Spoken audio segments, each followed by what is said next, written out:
Alright guys, so we are here with our leaked skins, and I guess I'm going to do this in backwards order because I said another segment that I was going to go into the leaked skins, but I think we're going to start with the leaked skins and then go into the patch notes. So first things first, I know this is a different style, and I know this isn't exactly the way I would want to do things because I'd rather show you guys like a full screen model and kind of put it behind my own backgrounds and stuff like that, so that I actually like put in a little bit of extra work and make it look a little bit better for you guys, and you can like screenshot these sets. So instead we're going to do it this way just because I am kind of running out of time here, and it's been a very busy day for me, so I'd like to just kind of give you guys the information and just continue on each of us with our day. So let's get right into the leaked skins. So we have Frostbite and Freezing Point, which these have been confirmed to be part of a set that will be like a $30 bundle, I think $35.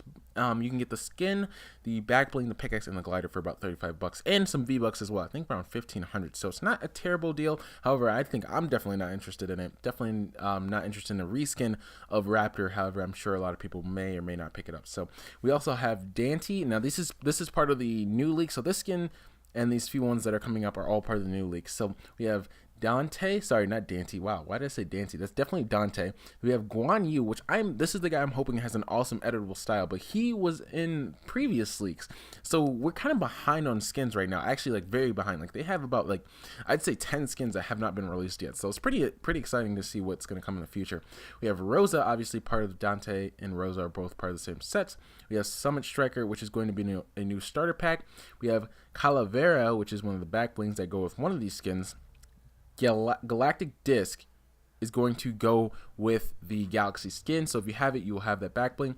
Loyal Shield is part of obviously Guan Yu, and then we have the Spirit Cape, which is going to go with either Dante or Rosa. Top Notch obviously goes with Summit Striker. We have the Dark Engine, which is actually part of the challenges, so you guys go on and do your Fortnitemares challenges, and you can get some cool stuff throughout the Fortnitemares event. We have Divine Dragon, which is also, again, supposed to go with Guan Yu. I feel like we definitely already talked about this. We definitely already talked about this skin, and a few other things here. So we got Spirit, which is the glider for Dante and Rosa, and then 6-string, which is the pickaxe, 6-string striker at that. Chill X is going to go with, obviously, what's this guy's name? Frostbite. Obviously, that's his pickaxe there. Guan Dao is going to go with Guan Yu. Onesie we've already covered before. Longhorn was not covered, but obviously the pickaxe for Rosa and Dante. And then we have Busy, we have Crisscross, we have Headbanger. We're still waiting on that. Juggling, Tai Chi, which is new, and then Treat Yourself, which is Candy Corn reskin of Popcorn Emo. And then you have the Brainiac, which is like a reskin of the No Skin, and it's obviously in a zombie form. And then we have Bullseye, which is highly anticipated. Definitely really want that skin. Patch Patroller, which I believe is in the shop now. Don't get me wrong, it could be wrong. Cold Front is for Frostbite, and then Howl is our last thing here. So that is going to cover all the leaked stuff that we have. So if you guys want to go through, if any of these things interest you, you can go ahead and screenshot and look out for them in the item shop. But that's going to cover everything that I want to talk about in this video today, guys. I'm sorry for the different format, and I definitely would have loved to hop in and have done a solo gameplay and kind of check out all these things in-game. But again, just a busy day, and I still wanted to give you guys the information that you may or may not have missed out on. So hope you guys enjoyed. Make sure to leave a like, sub, share, and out, and I will not catch you guys in the next one because I did this in the wrong order.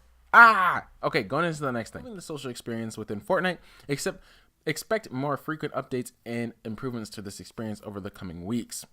The main social list has received new art, animations, and flow. The social list button has moved to the left side of the screen and can now be directly accessed with a controller.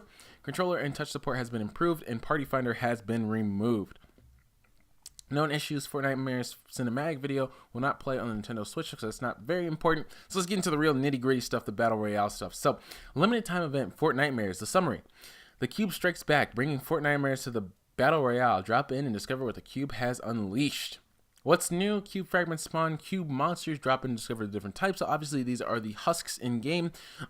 Actually, they're not really called husks according to people who have played Save the World. They are not actually husks. They're a different type of zombie. So we can't actually call them zombies. That's perfectly fine. And there's different ones that spawn in the map here. So I'm not going to really worry about all the stuff that they say here. However, you guys can kind of see that Cube Fiend will grant +3 shield.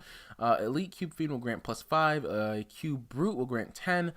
Elite Cube Brute will grant 15, and Mega Cube Brute will grant 20 or +20 in your shield. So each kill that you get will give you a little bit of shield. So it's a good idea to actually farm those a little bit to get your shields up after a good fight. So another thing that they added in was the Feed Hunter crossbow, which was very, very good against the zombies, it seems like. Definitely not that good against players. He has 40 base damage, 1.8 shots per second, and 4 times damage against fiends. So, again, very, very effective against the fiends, not very effective against players.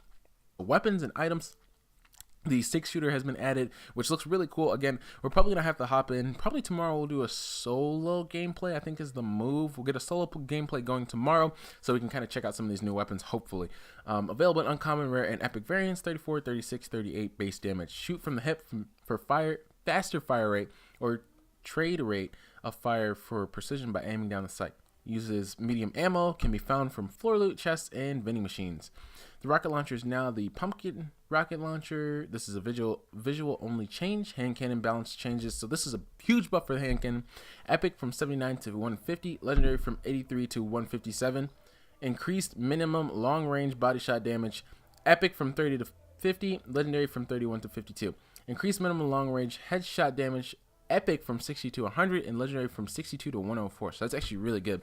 Stink bombs increase chances to find them, and then it increased chances to find them from chests as well. About double for each of those. So that's pretty nice to see. Increase the chance of getting an explosive weapon from chests from 3.06% to 3.35, and increase the chance of getting a grenade launcher from 1.35 to 0.91, and increase the chance of getting a rocket launcher from 0.83 to 1.12. And then the Porter Fortress has returned and can be looted in game, and the guided missile has returned and can be looted in game, which I wish they would just take this out. It doesn't really have a purpose anymore. Gameplay, obviously have the redeploy. Weapons now reload upon respawn in modes that keep the player's inventory. So that's the new Disco LTM. That's what that applies to. The storm changes. Wait time for phase 3 has been reduced from 120 seconds to 90 seconds. Wait time for phase 5 has been reduced from 70 seconds to 50 seconds. Late game moving circles will now immediately begin to travel to a new location after it reaches its current destination. So actually, wow, whoa. I don't know how many people have noticed that because a lot of games don't go that long. But for competitive play, that's a huge change because that means final 5 circles are now going to move without there being an in-between timer. So usually it's about 20 seconds. They're going to ditch that and it's going to move naturally. So that's going to be very interesting to see, especially with the TwitchCon finals coming up pretty soon. Storm maximum damage has been reduced from 10 to 8. That's interesting. And the final circle now moves and shrinks at the same time. I think that these few changes are definitely for competitive play as a whole, and I'm curious to see how that plays out very, very soon. Players will now take 2 damage per second while on the down, but not outstate, instead of 2 damage every 2 seconds. So that's a little small change there. And then some audio changes, added unique sounds when cycling through traps, which I heard it sounds really good, which I'm really glad that they have that. Remove the air audio cue for gliders that belong to friendly teammates. That's awesome. And then reduce the volume of Dark Viking Glider. Dark Viking Glider? I'm not really sure who is this? Who is the Dark Viking? We don't have any Dark Viking. Okay. All right, that's fine. Whatever. We're just going to go past it. UI, your name now always appears at the top of your squad list in games. When challenge bundle is delayed, it will now display as coming soon. Okay, so that's not very important. Art and animation.